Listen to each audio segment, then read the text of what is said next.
term qualification does not relate to experiential qualification, but the ability of an individual to be able to be included in the ballot paper. It means qualifying criteria rather than academic qualifications. I think that's quite important to stress. Thank you, Chairperson, on that one. If we can move to the next one. The next one then deals with a concern that was raised across all provinces, Chairperson, that about the potentially longer ballot paper, as members of the community anticipate that there will be many independent candidates contesting provincial and national elections.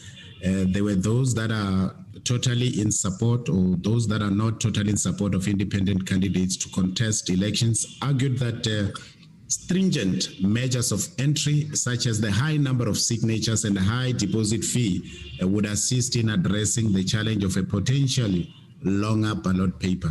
Now, these members of the community, Chairperson, were of the view that a longer ballot paper will confuse voters, particularly the elderly and the illiterate, which will lead to a higher number of spoiled ballot papers. So that was one of the concerns that was raised. Now, these members of the community are also of the view that the Electoral Amendment Bill should increase the threshold of participation in elections in order to avoid purely opportunistic candidates.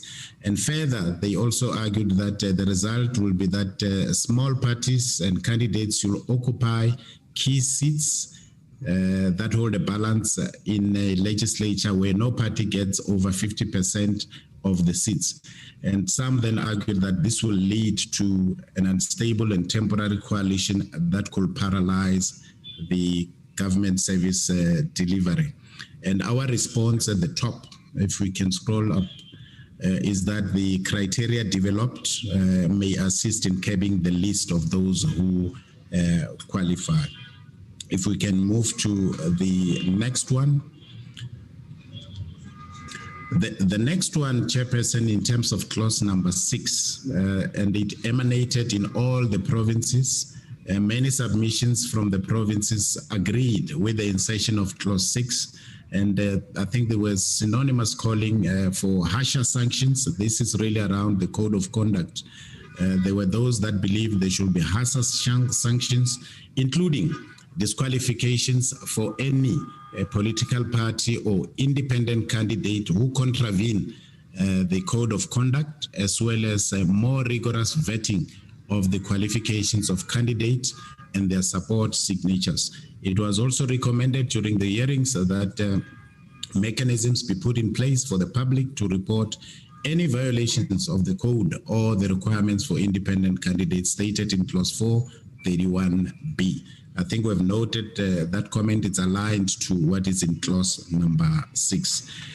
Now we move to clause number 8, Chairperson.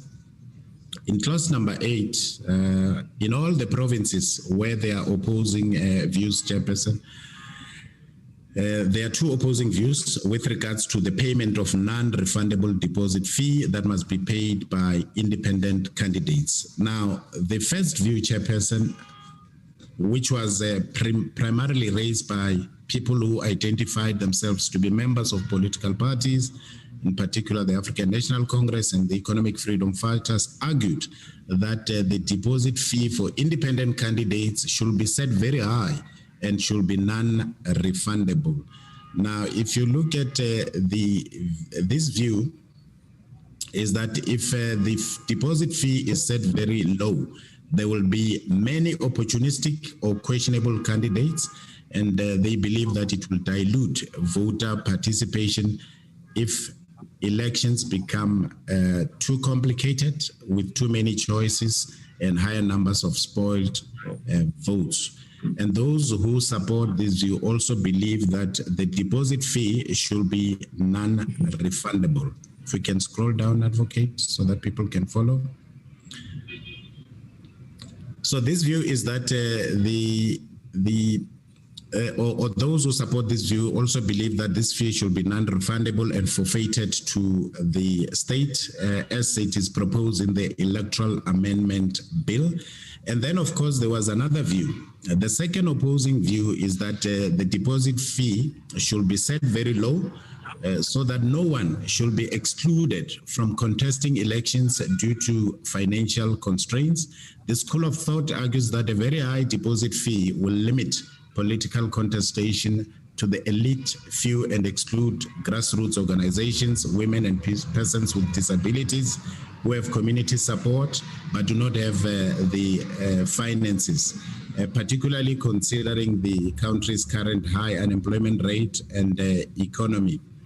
And of course, amongst those who argue the deposit fee should be affordable, there was also a small minority that also proposed that even if an independent candidate doesn't win a seat in the provincial or national legislature, their full deposit or a portion of it should be refundable. Now, linked to that, there was another matter that was also raised, which we believe it's separate and unrelated.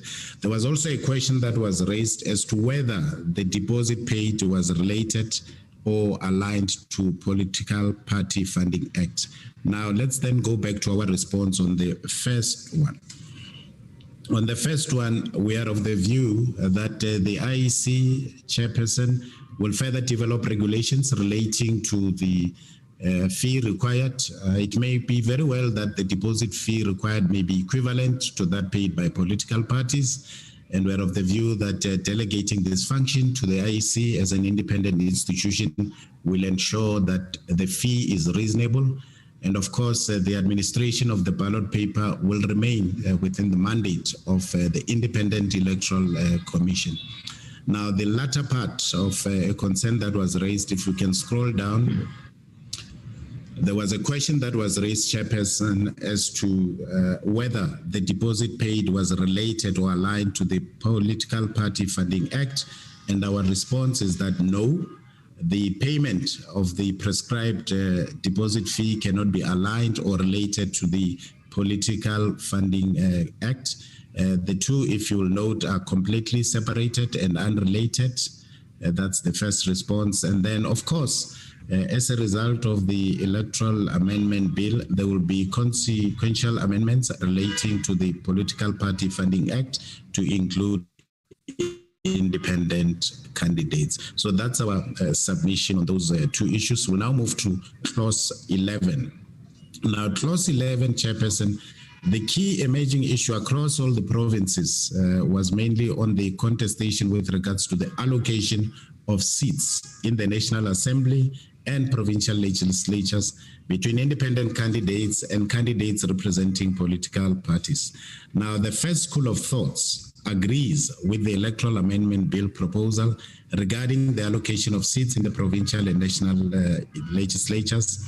They argue that this proposal, Chairperson, is the most suitable for South Africa as it allows for the continuation of the proportional representation or PR system, which has served the country well without any contestation of the freedom and fairness of elections. Now, those who support this school of thought argue, Chairperson, that it is only under the PR system that minority groups can find a political voice.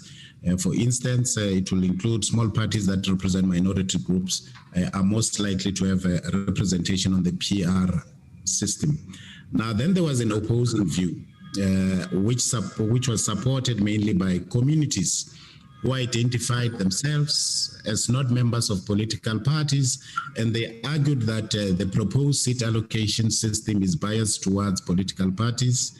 In their view, Chairperson, all 400 seats in the National Assembly should be equally contested by both independent candidates and candidates of political parties. They further emphasize that there should be no number of seats that are reserved for contestation by political parties only. These members, Chairperson of the communities, further argued that any reservation of seats for political parties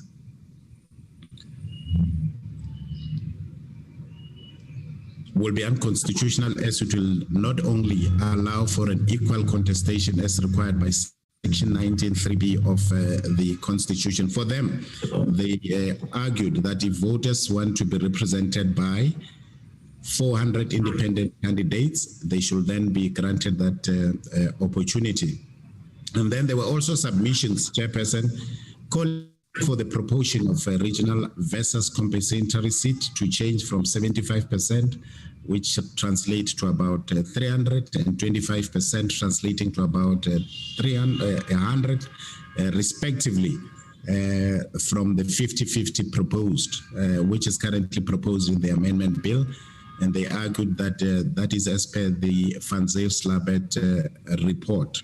Now, if you note further, is that also in this general view, there was also an argument that the closed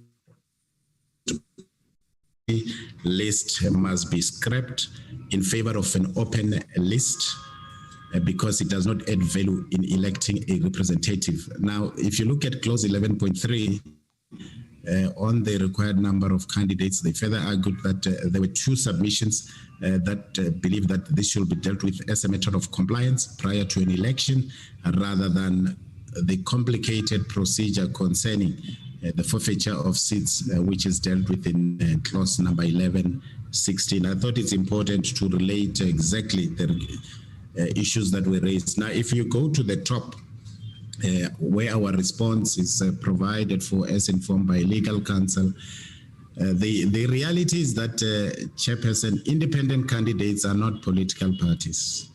Our view is that a single candidate cannot hold more than one seat. There is therefore no practical system of which we are aware that will avoid this issue. I think you skipped.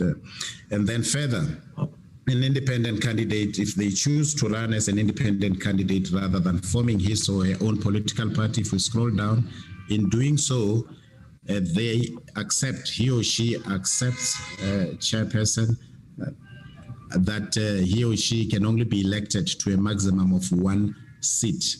The third area is that a voter voting for an independent candidate chooses to vote for the independent candidate rather than a political party. And in doing so, it therefore means that the voter accepts that they are indeed, if you can scroll down, Advocate, that the voter accepts that his candidate or a candidate can only be elected to a maximum of one seat.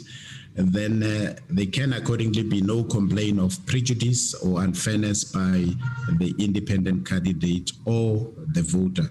So that's our submission with regards to that long concern that was raised.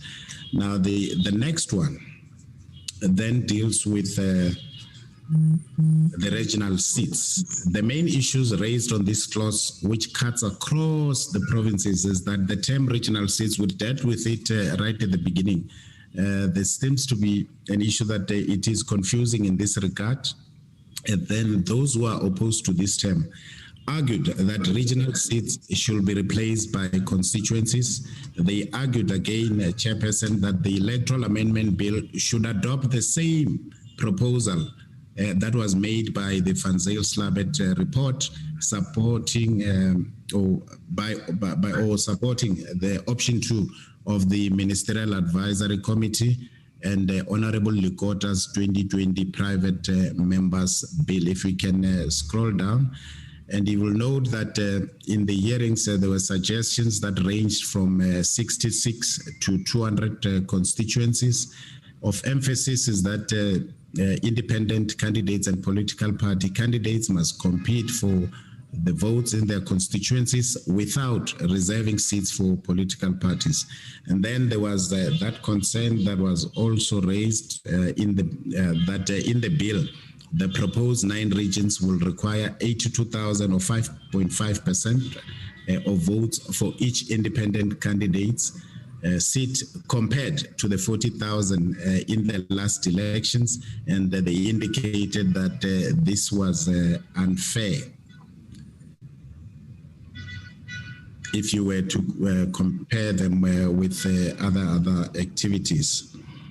Now, I then indicated that this was unfair when small political parties could get a seat with less than 1% of the vote.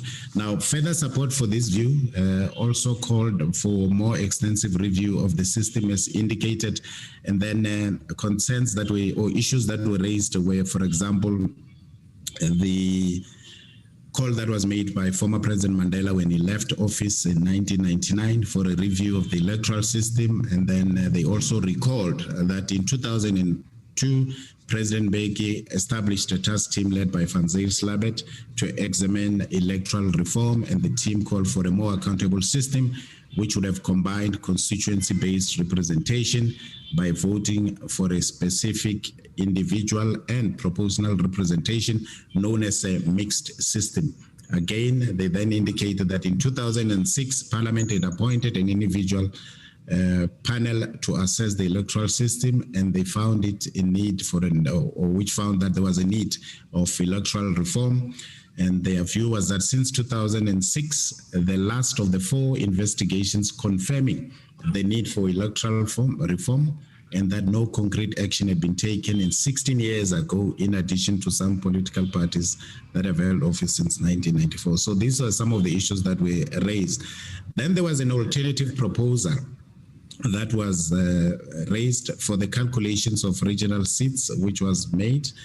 The proposal was as follows, that there should be a 2-stage process where all who meet the full quota for 1 seat be awarded a seat, whether as parties or independent candidates.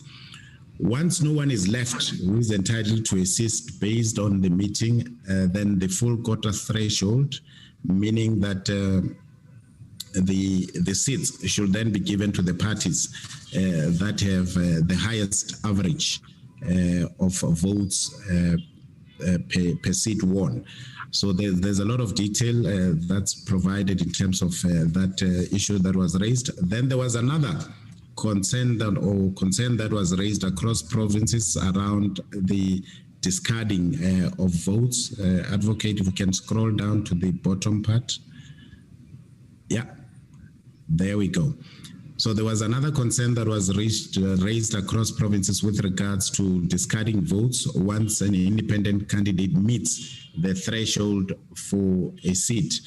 And many of those who opposed the discarding of votes did not really offer any alternative solutions, but indicated discarding surplus votes goes against the equality clause in the Constitution, and it means that surplus voters are deprived. They argued that surplus voters are deprived of an opportunity to participate in an election. And they also argued that the PR list should be introduced to deal with situation wherein a candidate dies or resigns. It is worth to note that One South Africa movement and others argued that the excess votes of independent candidates should be transferable to candidates identified by the winner of these excess votes in advance of the elections, as per Honorable Likota's bill. They further argued that this will also better allow for the inclusion of independent candidates in the National Council of Provinces seats if their predetermined affiliates could be represented in the NCOP if they have a seat in the National Assembly. This view was, however, rejected by more of the oral submissions than those in support. Now, if we go back to our response to this matter, right at the top,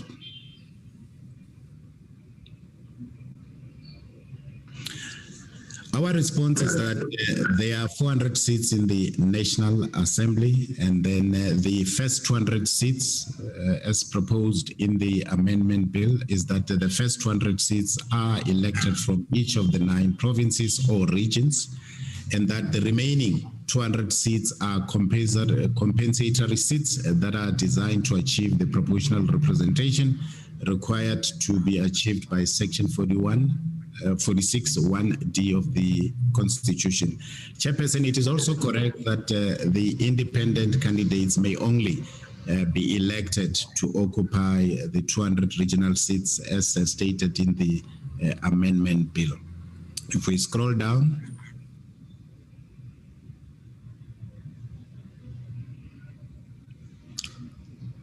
all right. The second reality, Chairperson, is that independent candidates are not political parties, and therefore a single candidate cannot hold more than one seat. There is therefore no practical system of which we are aware that will avoid the so-called wasted votes issue as raised in one of the consents at the top. So if we can move to the next one.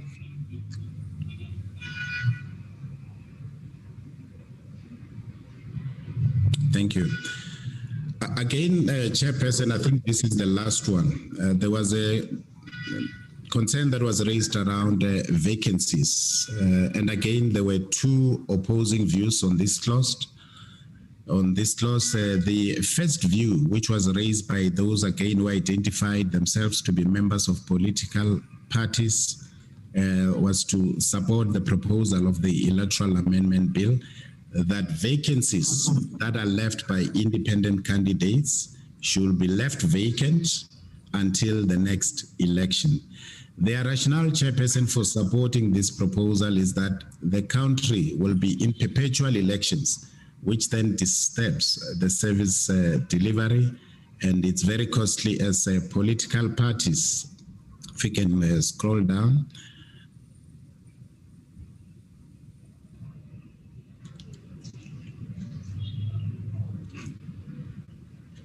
Yeah, in that it will be very costly as political parties and independent candidates will continually be campaigning if the seats should not or should be filled.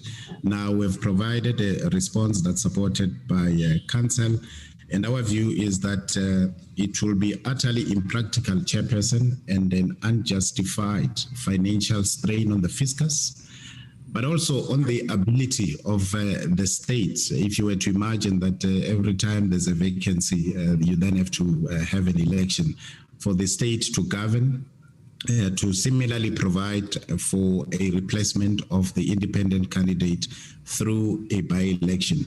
And of course, this is because independent candidates are voted for at a provincial or regional level.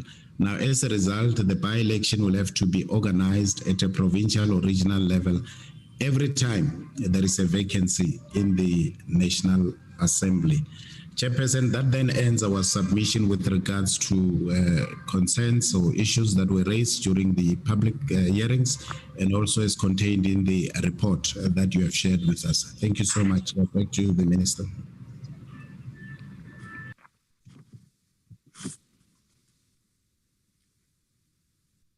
Thank you very much, DG. Chairperson, I revert back to you. That is our presentation. Thank you.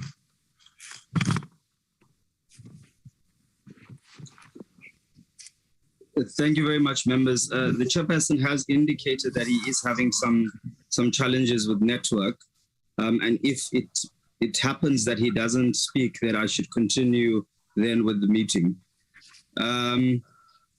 I think I was handing over to Minister, but Minister's already indicated that he's done and his presentation is. Does the DM have anything to add before we move? Thank you. I think the presentation represents everything that we wanted to say. And as the Minister has said, we are done. We'll only come in when we need to take some of the questions. Thank you. Okay, thank you. Thank you very much. We're now going to proceed to members, and we're going to start in the order of co-chair. We'll start with you, and then we'll move to, okay, I see Honorable Roos's hand up. Before we proceed, can I just take his hand? Honorable Roos?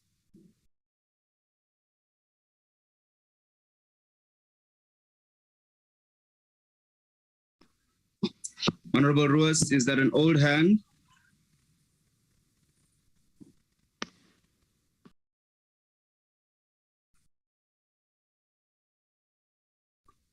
Sorry, okay, members, let us. Talking to me?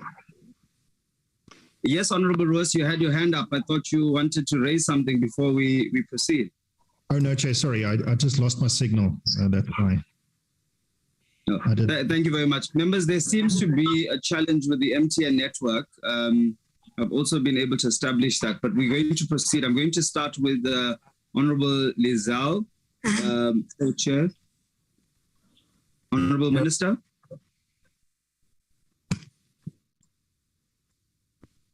No, sorry. Go on. My apologies. It was just a small. So we are going to we're going to start with Honorable Lizal. We're going to move to Honorable Kanile. Chair, you're back. Do you want to proceed? No. Thanks, Honorable Pile, for, as you've noted, that there's a network issue, and apologies for members. The DG, thank you very much. You now concluded your presentation on behalf of the department.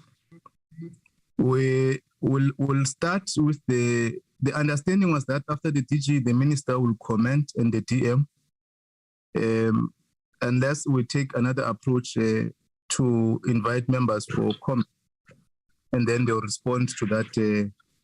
The minister has suggested that we need to, or the DM comment after that. Minister, is that an understanding was holding? No, we have already responded, Chair, by saying... Chair, we've covered that already. Both Minister and DM has said we must proceed. Okay. No, thanks. Apologies. Thanks very much for that clarity.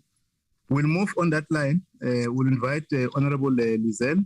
We'll invite Honorable Tswako, Honorable Mulekwa, Honorable Ross, Honorable Ramulobeng, Honorable Kanyile, and Honorable Pile.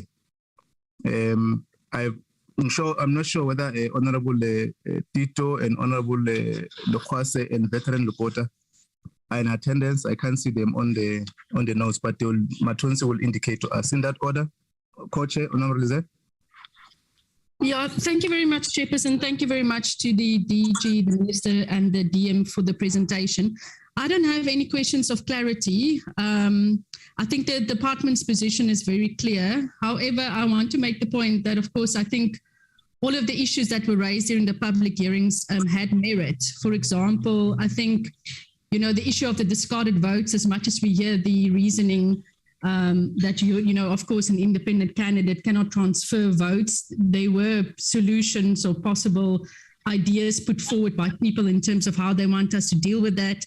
The issue around deposits for independents or the fees, the registration fee and whether that money is returned to them or not. So, of course, I think all of those issues have got merit, and it's then, it will be up to us as a committee to decide on how we deal with these issues once we get into the processing of the bill and the clause by clause and all the other processes that we will undertake. But for now, I think the presentation by the department is clear, and I'll leave it at that. Thank you, Chair. Thank you, Honorable Lizel, for your comment and contribution. Honorable Tswako, Dr. Tswako, and congratulations again.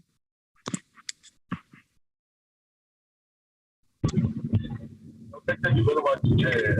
And I just comment.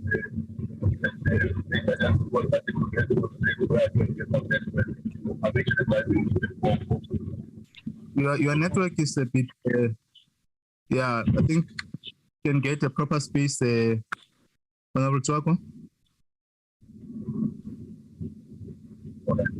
Yeah, let's try to proceed.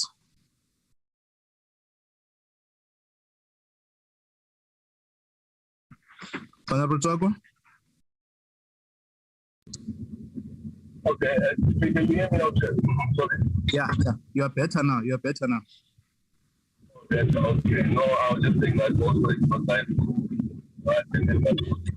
But Chair, mine was to say that we have students against them submitted the submission and on all the participation, and we request that Honorable, I think was struggling to get you clearly.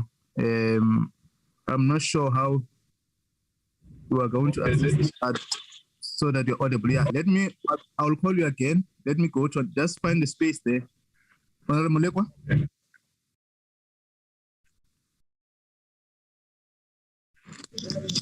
Thank you very much, Chairperson. Let me start by appreciating the presentation has been presented and also appreciate the effort for compiling a comprehensive report on the Amendment Bill on Electoral Act. Chairperson, would like to note and welcome the report as been presented. Thank you. Thank you, Honorable Mulekwa. Honorable Ross. Thank you, Chairperson. I hope I'm clear. Chairperson, yeah, I understand most of the responses. I think the one question is really around the seat allocation. And clearly there's been quite a bit of concern about that and how it relates to proportionality. And the DG mentioned, there's a 3-stage system and that a 2-stage system was also raised. My question of clarity is why is the existing system not being considered? If you consider that in the first stage it sort of looks at proportionality, but where you have independents that are sort of then get awarded a single seat, why the droop quota isn't then considered somewhere in that mix? Because it seems, Chairperson, from a number of respondents that the big issue there is that you can have an independent that needs to get 80,000 votes to get a seat, for example, where a political party might end up only needing 40,000. And that's where the issue of proportionality is coming in, and the existing system of seat allocation. I'm just wondering why that is not considered at all. Because in that scenario, one could have a situation where you, at least with the droop quota, try and you allocate seats to independents that don't get a full seat, but that get close to a seat. Whereas with the current system, they would lose out, but then in a further round, a political party would get that seat with less votes. So the gist of my question is, why is the existing seat allocation system not being considered? Because, Chairperson, you could have a scenario where, let's say, and I'm pretty certain it's not going to happen, but you could have 90% of votes going to independent candidates across South Africa, for example.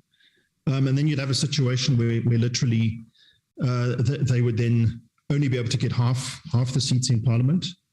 And then the rest of the persons might get, or the parties might get 1% each in an extreme example. And then they would actually be able to form a coalition and have the same number of seats as 90% of the persons. So I think the main issue here that hasn't been addressed to my satisfaction is, with the 3-step system, why is the existing system not being considered?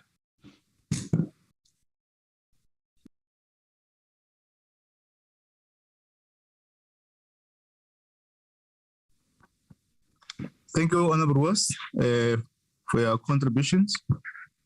Honorable Jose.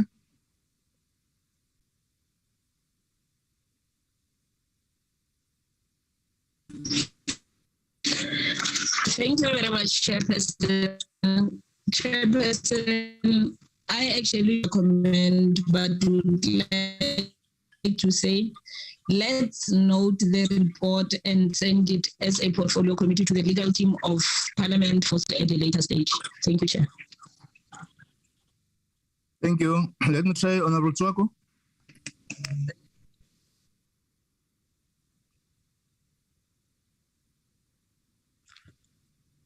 Okay, Honorable Ramolobe.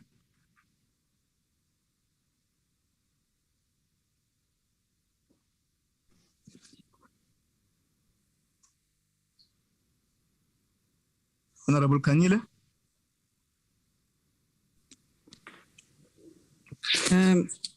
Good morning, Chairperson, and greetings to the Minister, the Deputy Minister, the colleagues, and the representatives from the Department of Home Affairs. Chairperson, we note the presentation as well as the responses from the department, and we welcome that. I think I have been covered by Honorable Rose. Thank you so much. Thank you. Can I check Honorable Tswako, if you're back? Chair, can you hear me now? Yeah, I can hear you. Proceed. Oh, no. Okay. No, that's fine, change the chairperson.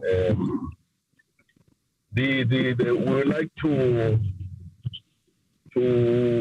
actually submit ourselves our official, the position of the EFF if it needs to be. We said in one of those, I think that we agree with the department in terms of that the threshold nomination for independent must not be less than 20,000 people who are registered to vote. Because you cannot have people there just in willy-nilly trying to come and do, the contestation. So we propose that the independent must submit not less than 20,000 people who are registered to vote, and those people must be able to be verifiable, so that you don't have me call or get the people who are going to be put there and say, no, these are the people who are going to be vote for me. And also in terms of the deposit of the independence that it must be the same deposit as a deposit paid by political parties, and it must not be refundable. I think that probably, if I hear the department well, that we do agree with other that we propose it must not be refundable, so that you don't have, again, a long list of ballots. Because if you make this thing very simple, you will have almost 10,000 people. I mean, that ballot will be almost a whole, the kilometer that is there. And we strongly discourage by-elections to replace the independent, the candidates. So we want to support that the fact that if an independent passes on or resign in parliament or legislature, we must not have any by-election, because the country will be in a permanent election mode. And also it will open up some opportunities where people will be, will be targeted, replaced, and all those kind of things like that. So we discourage the view that there must be any by-elections there. So I think that also that those who contest as independent candidates and get higher votes, I think that is required. They must forfeit those votes, the remaining votes, because we would have been given a clear and equal opportunity and option to contest as a political party. So that thing of saying that I've got these votes more, we must transfer them out, I think we must be able to discourage that. I think that will also make a formal, we'll send you this, our position as the EFF. We've actually participated in all these, the debate across the country. I thank you very much. Thank you, Honorable Tsako. Can I check Honorable Mrambulo then? She's back on the line.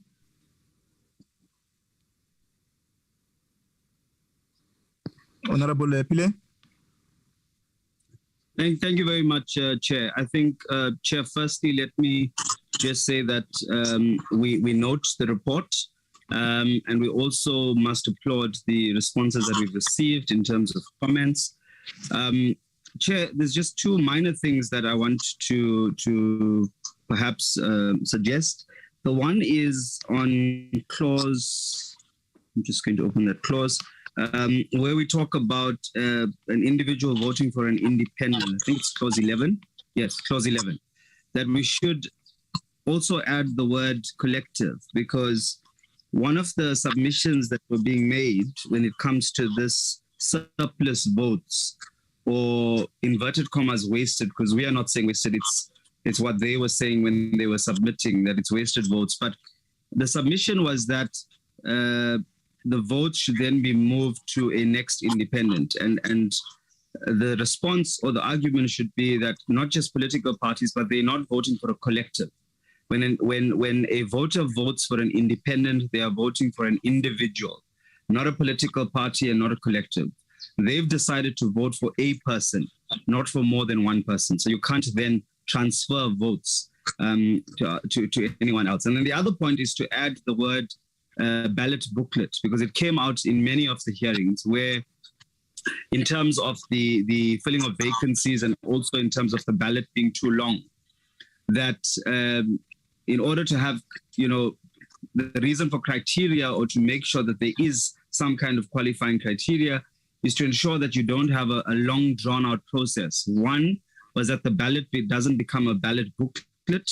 And two was that the process of election does not get extended. Currently, we vote in a single day with special votes being 2 days before. If you had to go with a ballot booklet, it means that you're going to have elections over a week or maybe longer than a week. And we don't have the resources to be able to do that. We also don't have the resources to be able to put up ballot booklets and have that number of independents. Chair, I want to propose that as the committee, we note this report and that we also then move to the program of action in terms of the charting the way forward for the rest of the process. I thank you. Thank you, honorable members, honorable Pillay, for all your contributions. I'm going to invite the minister to make comments on the issues that were raised, and then we will outline the process, how we're going to run this item on the electoral interaction. Honorable Minister. Thank you, Chairperson, and thank you very much for inputs by honorable members. I've got a few remarks to make, Chairperson. I've repeated it many times and I still want to repeat it. That the Van Zyl-Slabbert report consists of 72 pages. In none of the pages is the word independent ever arising. They have said nothing whatsoever about independence, and people keep on quoting it as if the report was about bringing independence parliament. The main thing about Van Zyl-Slabbert was about constituencies. And our report is about constituencies, even though it's a bit different from the way he wanted to define such constituencies. The second thing is about a mention is made of the Lekota bill. If I'm not mistaken, speaking under correction, Chairperson, there is no Lekota bill now because the honorable veteran Lekota has withdrawn his bill, and he did not just withdraw it. It was after we have responded to the issues that were raised in that bill. You remember I am in front of this committee and offered not a criticism, but a critique of what was in that bill, showing the impracticality of some of the proposal, and hence it was withdrawn. The third thing I want to say is that the Constitutional Court judgment is very clear on paragraph 15 of the judgment. It says as to what type of electoral system the country is going to adopt. It's not an issue of the Constitutional Court. It's an issue of Parliament. Parliament has got the sole responsibility, the power and the right in their own wisdom to decide on a particular electoral system of the country, not the courts. So what we're doing as a Department of Home Affairs was responding to the 24 months given by the Constitutional Court to accommodate independence. And that's exactly what we are doing. And we think we have done it in a way as much as possibly could. The fourth thing I want to say, Chairperson, is that we took a long time before we came with a policy after the Constitutional Court judgment. We were criticized for that. There was a belief that we are scared to make any changes. But we took a long time because we were studying electoral systems around the whole world. We tried everything in our power, and we gave you an example of a few during my first presentation in Parliament. There is no electoral system anywhere in the world that is so perfect as to meet all the concerns and the desires of people in that particular country. Every electoral system we studied has got its own vices, has got its good point, but it also has got its points which will never be satisfied about. But countries have been able to choose what they regard as important for their country. And no particular electoral system of one country can 100% feed into the need of a different country. So we have got very difficult choices to make. Honorable Ruas, I tried my best to understand you about the existing system of allocation of seats. And my worry is in the existing system, there are no independents. I'm not very sure whether the present existing system will adequately provide for independence, because when the system was provided for, there were no independents in South Africa. And secondly, I thought we were finally agreed that the seats will be allocated in 2 steps. And the reason is because we want to give independents as much chance as possible to get into parliament. And that's why the first seats are by them only. They are not contesting with the political parties, only them amongst themselves. And this fact is forgotten. I don't hear anybody mentioning. They keep on mentioning that no political parties has got an advantage. And nobody says, but we are giving independents an advantage of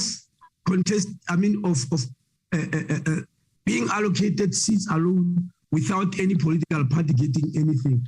Only after we have accommodated all of them, at least those who reach a quota, is then that we go for political parties. The other thing I want to mention, Chairperson, let me take this opportunity to congratulate Dr. Tswaku. I've never been able to attend a meeting where he was present after I've heard an announcement that he has got a doctorate. But Dr. Tswaku, allow me to be a little bit silly. When they announced your doctorate, it was, if I'm not mistaken, about information technology.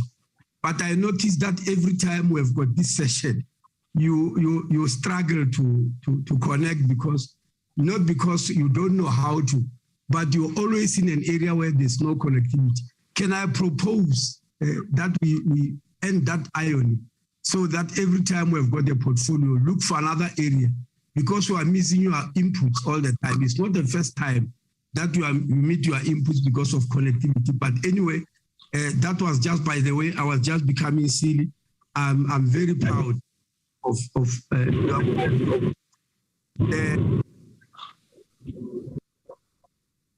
is that a response from Dr. Tswaku? Minister, have you finished with the comments?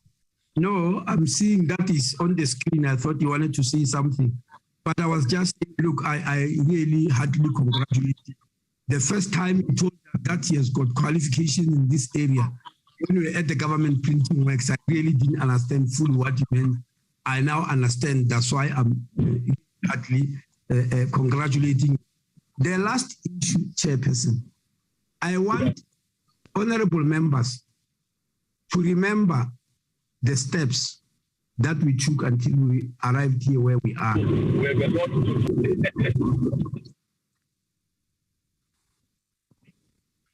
Honorable Tswaku, you're now disrupting our meeting, your meeting.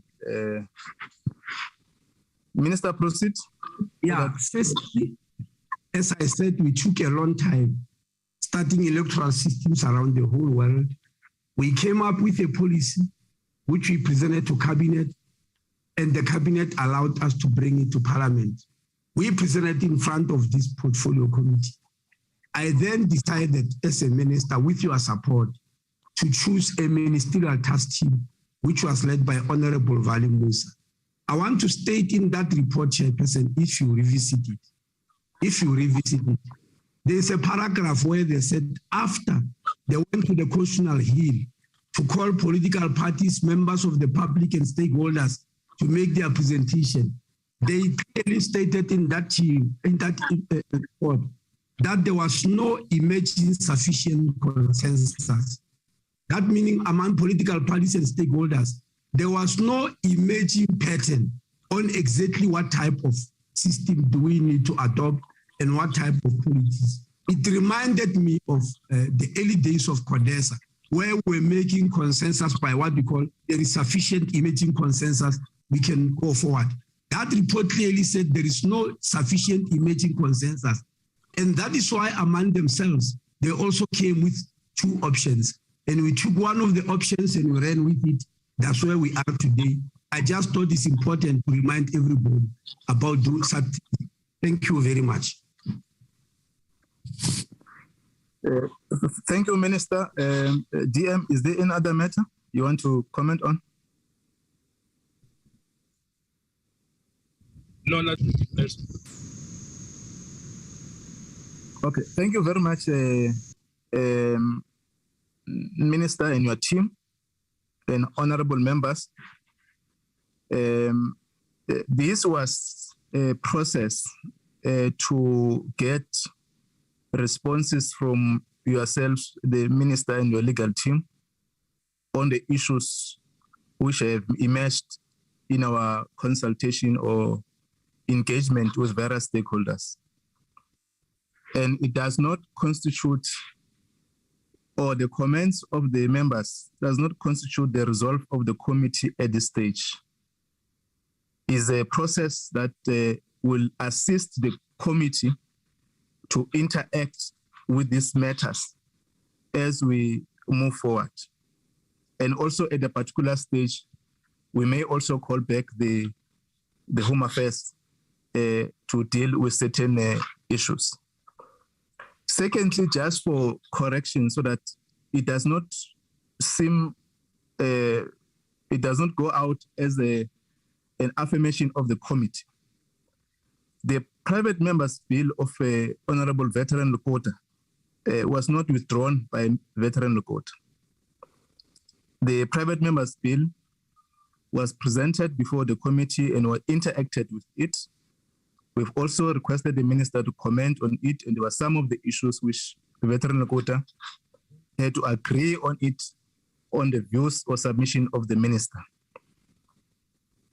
Then the committee decided, after consideration of the issues, not to proceed with the private members' bill.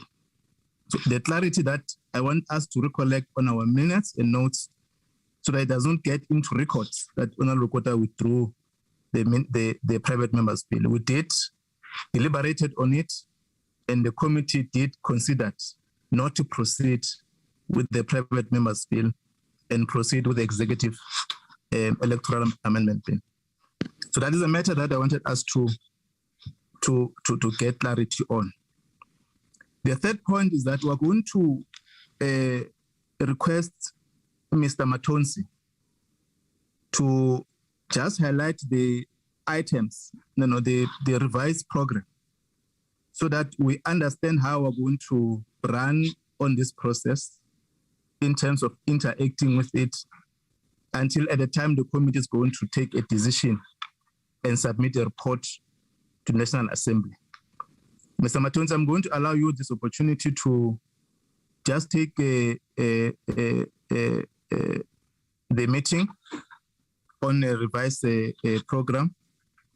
All the issues that the minister and the DG and the DM have raised, or the presentation of the legal team, will form part of the deliberation as we move forward on this item. Mr. Matonsi, are you on the platform? Chairperson, I'm on the platform. I'm struggling to share. Every time when I want to share, the previous presentation appears on my screen. If advocate can remove it, please.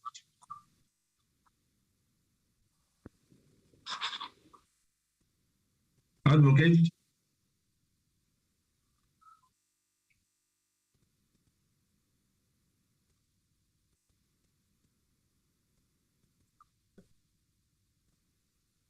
Chairperson? Yes, we're waiting for you, yes. Mr. Matonsi. Yeah, I'm struggling to share it. I don't know, there's a screen that is appearing on the system.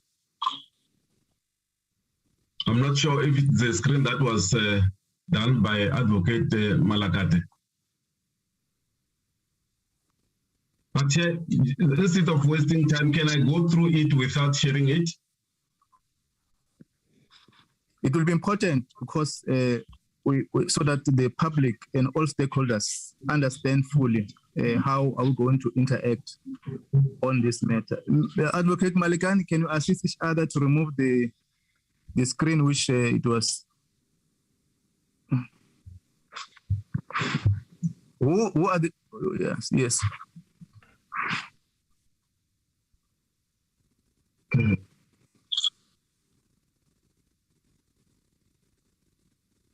Okay.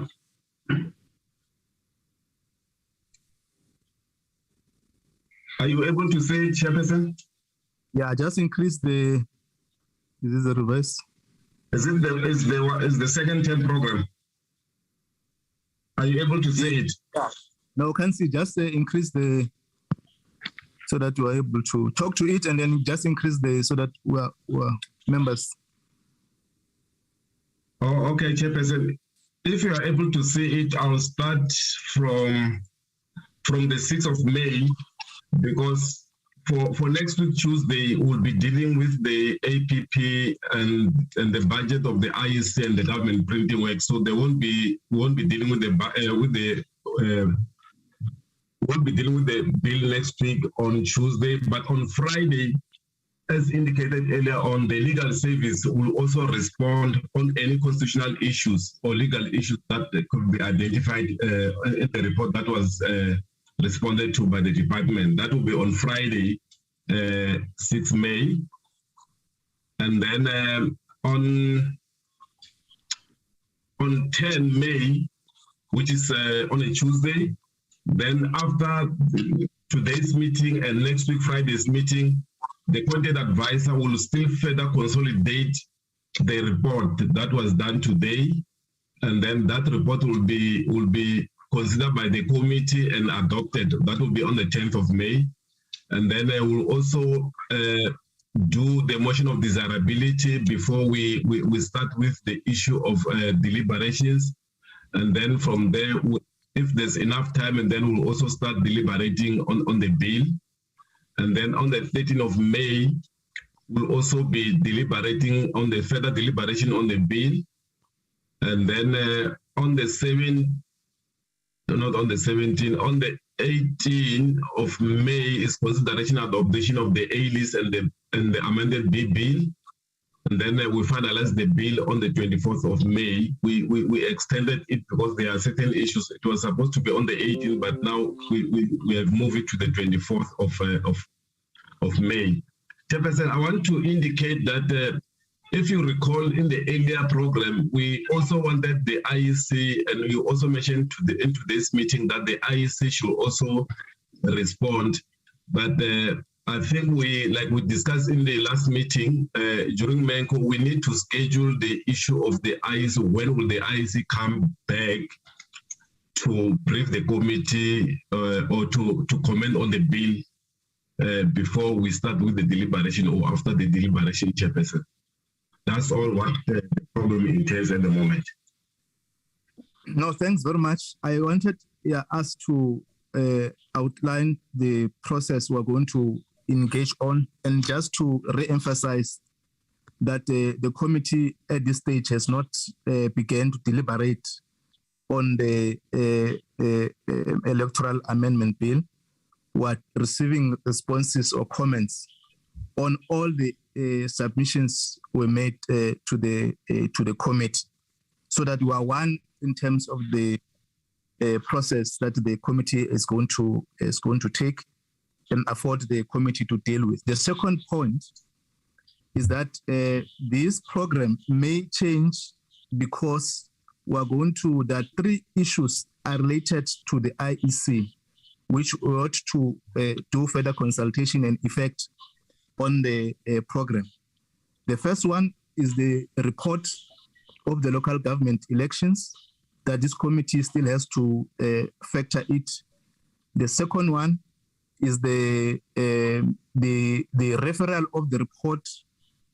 As you recall that the term of the chairperson or the term of the commissioner, Mashinini, has ended, and there was a process of interviews, and the report has since been submitted to the speaker and has been referred to the committee for consideration in terms of the deliberating on the candidates which were processed, so that we resolve on the commissioner. That also needs to be factored in. The third one is, as you indicate, Mr. Matonsi and members, on the comments of the IEC on the Electoral Amendment Bill that we are dealing with. So we've reworked our program of action so that we prioritize in the main this Electoral Amendment Bill. As you see, there are certain items that are not have been removed and have been, so that we're going to see how we're going to factor it, this item, the three which are related to IEC, so that we work on all the items that are before us. That is the program, members, the minister, and the IEC and the stakeholders on how we're going to deal with this matter. Is there any other matter, Mr. Matonsi? Chairperson, no, there's no other matter, Chairperson. Okay. Thanks very much, honorable members, for taking time to, and the stakeholders, the IEC commissioners and the executive who are here, and the media component for this response of the department on the issues that the public have raised. As we move also, if there are other issues, request the IEC, so the minister and the team to come to the committee and respond, so that at the time the committee is going to deliberate, all the issues have already been submitted before the committee, and members of the committee are able to enhance their clarity on how they're going to contribute to this important piece of legislation. I want to thank you, Minister, and your legal team, and all honorable members who were here in the meeting, and stakeholders, the legal team of the Parliament and that of Home Affairs and the IEC. Our meeting stands adjourned. Thank you very much. Thank you, Chair. Thank you, Chairperson. Thank you, colleagues. Thank you, Chairperson. Good day. Bye-bye. Thank you. Thank you very much, Chairperson. Thank you, honorable members. Goodbye. Bye-bye, Minister. Thank you.